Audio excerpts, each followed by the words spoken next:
नमस्ते सगळ्यांना. आपण अमाइन्समधला केमिकल रिॲक्शन्समधला आपण आत्ता जो पॉईंट बघणार आहे तो म्हणजेच रिॲक्शन विथ अरिन सल्फोनिल क्लोराईड, म्हणजे त्याला आपण हिन्सबर्ग टेस्टसुद्धा म्हणू शकतो आपण. आता हे आपण दोघांसाठी करू शकतो. दोघांसाठी म्हणजे कुणासाठी? तर आपल्याला माहीत आहे की अमाइन्स आपले किती टाईपचे असतात, तर 3 टाईपचे. म्हणजे कोणते कोणते? प्रायमरी, सेकंडरी आणि टर्शियरी. त्यापैकी आपण प्रायमरी आणि सेकंडरीसाठी आपल्याला ही टेस्ट करायची आहे. आता बघा, आता ही टेस्ट कशी करायची, तर हा जो बेन्झिन सल्फोनिल क्लोराईड आहे, आता तो पहिला मी काढून दाखवतो कसं काढायचं बघा.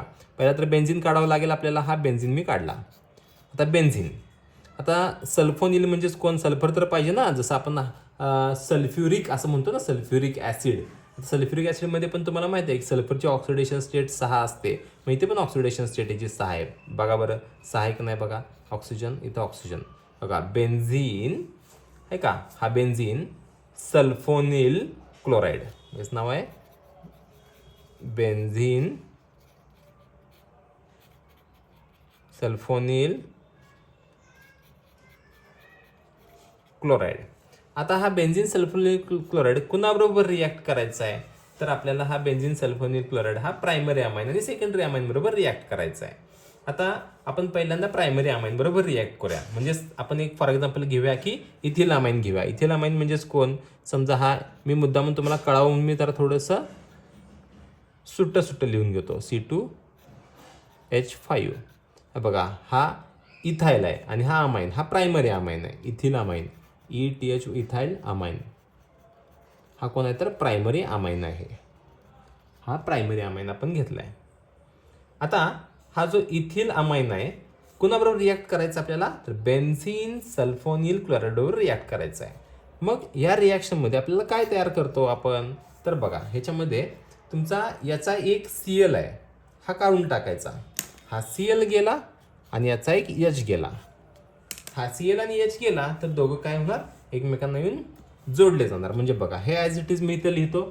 हा benzene me as it is इथं लिहिला आहे बघा. हा बेन्झिन, परत हा sulphur, double bond oxygen same आहे.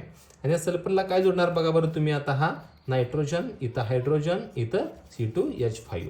आता जो तयार झाला ना, याला आपण काय बोलणार? एन का बोलायचं? तर ह्या नायट्रोजनला कोण अटॅच आहे? तर इथिल अटॅच आहे, म्हणून याला म्हणायचं एन इथाईल, नाही का, N ethyl.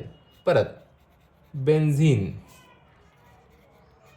Sulphonamide, benzene sulphonamide. आता सल्फोनामाइड काय म्हणायचं बघा, सल्फर आहे, हा सल्फर आहे, डबल बॉन्ड O-N, सल्फोनामाइड तयार होतो. SULFONAMIDE, सल्फोनामाइड तयार होतो. आता बघा, असं याचं नाव अनेकदा मी परत रिपीट करतो. ह्या नायट्रोजनला हा इथिल ग्रुप अटॅच आहे म्हणून आपण एन इथिल असं बोललो. हा बेन्झिन आहे बघा, बेन्झिन. अमाइड तर आहे बघा, R-C डबल बॉन्ड O-N ला आपण अमाइड बोलतो. पण हा अमाइड कुणाचपासून तयार झाला? सल्फरपासून, मग सल्फोनामाइड असं त्याला बोलायचं. आणि यातनं काय रिलीज झाला बघा बरं, हा HCl निघून गेला, HCl इथनं बाहेर पडला. थोडक्यात काय, ह्या टेस्टसाठी आपल्याला इथं जो काय अमाइन आहे आपला, याला नायट्रोजनला एक H असायला पाहिजे. हा प्रायमरी आणि सेकंडरीसाठी असतो, पण टर्शरीसाठी नसतो, म्हणून त्यामुळे त्यासाठी रिॲक्शन होत नाही. समजा ही मी प्रायमरीसाठी केली, आता मी रिॲक्शन कुणासाठी करतो? तर सेकंडरीसाठी आपण रिॲक्शन करूया. मग सेकंडरीसाठी आपण काय करूया की आता आपण इथं सेम कंपाऊंड घेणार आहे बघा. हा सेम कंपाऊंड मी इथं लिहितो बघा, हा कंपाऊंड सेम आहे. परत sulphur, double bond oxygen -Cl plus, आता मी इथं सेकंडरी अमाइन घेणार आहे. मग सेकंडरी अमाइनमध्ये काय येणार बघा बरं, इथं एन आहे, इथं C2H5 घेतला, इथं पण मी C2H5 घेतला आणि हा ॲरोला आहे. आता इथं काय करणार? सेम मगाच्या सारखंच, हा जो Cl आहे हा H काढून टाकायचा आणि यातनं काय रिलीज होतो? तर HCl निघून जातो. आता काय तयार होतं बघा, याच्यामध्ये हायड्रोजन आहे म्हणून इथं रिॲक्शन झाली. मग आता हेच परत छापायचं आपल्याला इथं बघा. हे बेन्झिनाला सल्फर, डबल बॉन्ड ऑक्सिजन, इथं बघा एन, इथं C2H5, इथं एक C2H5. आता याचं नाव काय होतं बघा बरं, एन, एन डबलदा काय लिहिलं तर याच्यासाठी एकदा एन लिहायचं, याच्यासाठी एकदा एन लिहायचं, डबलदा लिहावं लागेल. एन किती इथिल ग्रुप आहेत? तर 2 आहेत म्हणून डाय म्हणायचं आहे. ETHY इथाईल, ऐका. परत हा कोण आहे? बेन्झिन. हा बेन्झिन आहे. आता बेन्झिन लिहिला. परत हा सल्फन आणि अमाइड, SULFONAMIDE, सल्फोनामाइड. हा बेन्झिन सल्फोनामाइड तयार झाला.